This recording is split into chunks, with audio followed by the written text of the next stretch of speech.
In his recently released album, Eminem lyrically dismantles Sean Diddy Combs and his erstwhile alter ego. On Friday, July 12th, the Detroit legend released his much-awaited 12th studio album, The Death of Slim Shady, Coup de Grace via Shady Records, Josh Aftermath, and Josh Interscope Records. His most recent single, Toby, featuring Big Sean and Babytron, is included on iHeartRadio's Rap Rising playlist. This album has 19 tracks total. The project is full of savage digs at Diddy.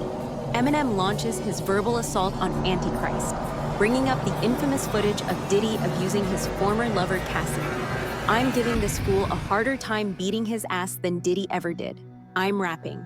But what about on the real? Eminem and JID, Fuel, continue to take aim at Diddy in their duet. Here he claims that Diddy ordered a hit on Dwayne Keefe D. Davis in addition to highlighting the mogul's escalating lawsuits. He didn't merely omit the P while spelling the word rapper, did he? Indeed. RIP, Biggie and Pac, rest in peace. Yes, you two ought to be living. I'm not trying to pick fights with him though, as he could hit me similar to Keith D. Grab him. Eminem's last blow to Diddy is a nasty one, in which he makes reference to the rumor that Diddy set Kid Cudi's car on fire while they were dating Cassie. I'm going to blow up for Kid Cudi's automobile, that fucking bomb with the puffy on, where all of his friends are, in front of his house. M has a rap. Diddy is not the only one that Eminem targets. In addition, he criticizes Lizzo, Ja Rule, and Kanye West. The much-anticipated projects Common and Pete Rock's The Auditorium, Vol. 1 and VLP Kosher's Scarecrow will be released alongside Eminem's concept album, along with brand new releases by Knot, Juicy J, Corey Guns, Action Bronson, and more. These songs were released in succession this week, including Bossman D-Lo's PJ starring Lil Baby and YG's Stupid featuring Lil Yachty and Babyface Ray. In addition to mocking Diddy and Ja Rule, Eminem's latest album, The Death of Slim Shady Coup de Grace, also makes lighthearted references to other musicians, such as Kanye West. The project has been referred to as a conceptual album by the self-described rap deity. He gave fans a heads up and some context for the record before to its release. On Thursday, July 11th, Eminem used X, the previous Twitter platform, to clarify that the arrangement of the tracks is intentional and necessary to comprehend his creative vision. A conceptual record, The Death of Slim Shady, is a public service announcement. Consequently, he reasoned, songs may not make sense if you listen to them out of order. Have fun. In the concept album, Slim Shady, Eminem's alter ego, engages in a lyrical war with him. It also makes other comments regarding other musicians, such Lizzo. The majority of his scathing lyrics criticize Diddy and his several lawsuits against the SA. When talking about Antichrist, Eminem brings up the infamous CCTV tape from 2016 showing the Bad Boy CEO abusing his ex-girlfriend Cassie. Ask me, the next fool, is beating him even harder than Diddy did. On the real though, she most likely fled the room with his fucked up dildo. He attempted to punt her on goal. She instructed me to get the steel toe, place it back in my A, and cool out. In Antichrist, Eminem also makes fun of his ex-wife Kim Kardashian's sex tape with Ray J and jokes about Kanye West's public outbursts. Say they wish I wasn't feeling so irate. They want to witness me losing my mind, just like, me. Yes, they say they'd rather see me act like Kim Kardashian and figure out how to release all of this anger. Ray J. Another Kanye allusion may be heard in Bad One, this one talking about his medication and mental health problems. The brain has died. Astronaut trainee. Similar to when Ye neglects to take his medication. According to some fans, Eminem's rap on the song Fuel, I'm Like a Raper, is the toughest insult. Have a ton of S and ass, essays. Hold on. He didn't merely omit the P while spelling the word rapper, did he? RIP, Biggie, rest in peace. Pac, the two of you ought to be alive. I'm not trying to get even with him though, since he might target me in the same way that Keith D did him. The lyrics alludes to Keith D's assertion, a former gang member accused of killing Tupac, that Puffy paid him $1 million to eliminate Pac and Suge Knight during the peak of the Bad Boy Death Row conflict in the mid-1990s.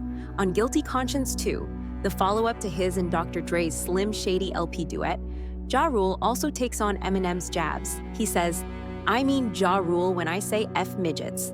Road Rage, a song where Slim Shady makes crude remarks about obese individuals, has a jab at plus-size artist Lizzo. We've heard from two people with inside knowledge of the inquiry that he could soon face charges before a federal grand jury. Combs has been mentioned in 7 civil lawsuits since November that accuse him of SA. According to rumors, Diddy's wife and baby mom, Dana Tran, merely needs some time to put her distance from him in order to avoid sinking with him. As it is, his new marriage appears to be in trouble already. In case you missed it, Diddy and Dana reportedly got married earlier this week. According to insiders, Diddy forced Dana to marry him because he was anxious to prevent Dana from disclosing any information on him because he knew he was about to face charges from a grand jury. Dana needs to speak her truth now in order to protect herself, according to another insider, who claimed that she is scared of Diddy and what he would do to her. Things are going to become really messy here. Dana talked extensively about her fears. We haven't discussed Diddy's antics in a while, but it appears that as the federal authorities pursue him, things have only become worse. People soon began to piece together Diddy's marriage to Dana Tran, the mother of Diddy's youngest child, Love Combs, after word got out. Many conjectured that Diddy wed in order to keep Dana from testifying against him in the impending federal prosecution. There are rumors that a federal grand jury has been seated and is in the process of gathering witnesses to provide evidence against him. The date of the marriage created suspicion because, as per the law, once Dana is married, she cannot be forced to testify against him. The suspicions were further stoked when Dana was seen in a recent Instagram post reportedly wearing a ring. Diddy and Dana did get married in a hurried ceremony, despite one source's attempts to refute it. One wonders how much dirt Dana actually has on Diddy in light of this. She must be privy to some very important knowledge if he is willing to give up his bachelorhood in order to marry her. The latest accusations against him, which consist of 7 or 8 lawsuits accusing him of different misdeeds, are even more ridiculous. Additionally, fresh evidence has surfaced as a result of the feds unearthing a ton of dirt on him. Decent, a documentarian, has also done his fair share of research, finding out some really awful facts about Diddy. For example, claims say Diddy played a role in the passing of Erica Kennedy, Kim Porter's closest friend. Many people think Erica may have been murdered. Her death has always been mysterious. Erica was well known in the blogging, writing, and public relations fields back in 2000. She collaborated with industry heavyweights such as Tommy Hilfiger and Diddy's Sean John, and shared a close relationship with Kim Porter and Kimora Lee Simmons. In addition to being designated godmother to Kimora's daughters, Erica even attended Kimora's wedding to Russell Simmons as a bridesmaid. Rumors circulated that Diddy was misbehaving around Erica, despite her close relationship with Kim Porter. Many people think that Erica was inspired by Diddy for her best-selling book, Bling, which she authored in 2004. The book explored the music business, concentrating on a flamboyant hip-hop mogul who attempts to manage the life of a musician, a tale uncannily reminiscent to Diddy's romances with Cassie and Kim Porter. Erica even made a comparison between Cassie and Diddy's actual circumstances and the book.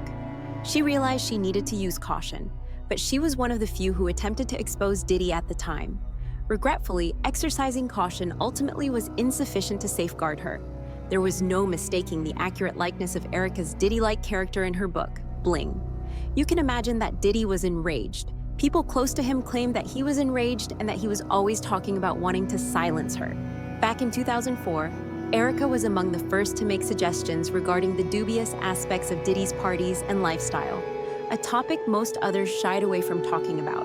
Erica commented, "Everyone was talking about how scandalous that book was when discussing her novel. I didn't get the big deal at all. I realized that by writing a story about a pity party, I might expose these folks to the true nature of scandal." She was obviously willing to testify and knew a lot about Diddy based on this remark. The suspicious circumstances surrounding Erica's death have drawn a lot of attention. Well known for her candor, she intended to write a follow-up book with additional Diddy-related details. She tragically passed away in June 2nd, 2012, under strange circumstances. The official cause of her death was never disclosed by the authorities. They only made hints that she may have committed suicide. This level of secrecy is extremely uncommon, particularly considering that it is customary for public persons to reveal the cause of their deaths. Suspicions of something more nefarious have arisen because of the case of Erica, which is mysterious.